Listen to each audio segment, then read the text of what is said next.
મિત્રો, આપ જોઈ રહ્યા છો NN ન્યૂઝ. હું છું એન્કર અર્પિતા પટેલ. હવે જોઈએ અગત્યના સમાચાર. સુરતમાં ગાંધી જયંતિએ સ્વચ્છાગ્રહીઓના સન્માન પ્રતિમાને સૂત્રાંજલિ અર્પણ કરીને પ્રાર્થના સભા યોજાઈ. સુરતમાં નગરપાલિકા દ્વારા મહાત્મા ગાંધીના 155માં જન્મદિવસની ઉજવણી કરવામાં આવી હતી, જેના ભાગરૂપે ચોક બજાર સૂત્રાંજલિનો કાર્યક્રમ રાખવામાં આવ્યો હતો. આ કાર્યક્રમમાં શહેરના પ્રથમ મેયર, નાગરિક, મ્યુનિસિપલ કમિશનર સહિત અન્ય પદાધિકારીઓ અને શાળાના બાળકો હાજર રહ્યા હતા. ગાંધીબાગમાં યોજાયેલા કાર્યક્રમમાં પ્રાર્થના સભાનું આયોજન કરવામાં આવ્યું હતું. પ્રાર્થના સભામાં ગાંધીજીને ગમતા ભજન વૈષ્ણવજન તો તેને કહીએનું પઠન કરી અને કાર્યક્રમ સમાપન કરવામાં આવ્યું હતું. સમગ્ર કાર્યક્રમમાં સ્વચ્છતાના સૈનિકો એવા સ્વચ્છાગ્રહીઓને સ્ટેજ પર સન્માનિત કરવામાં આવ્યા હતા. NN news Surat. દર્શક મિત્રો, NN ન્યૂઝને લાઇક, શેર, સબસ્ક્રાઇબ કરો, બેલ આઇકન પ્રેસ કરો, જેથી આપને નોટિફિકેશન્સ મળતી રહે.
આજે 2 ઓક્ટોબર રાષ્ટ્રપિતા મહાત્મા ગાંધીજીની જન્મજયંતિ.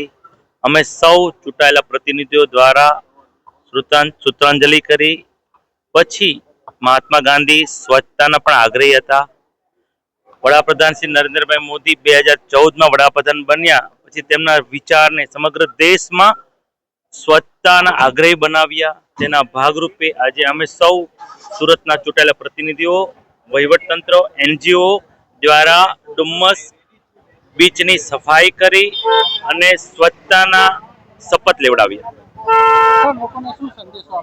લોકોને આજે પણ વડાપ્રધાન શ્રીએ તેમની સ્પીચમાં કહ્યું કે નિરંતર સફાઈના આપણે આગ્રહી બનવું પડશે. અગર નિરંતર આપણે ગંદકી કરતા હોઈએ છીએ તો સફાઈને પણ નિરંતર આપણે આગ્રહી બનશું તો રોગચાળો નહીં થાય અને આપણે સ્વચ્છતાના આગ્રહી રહેશું.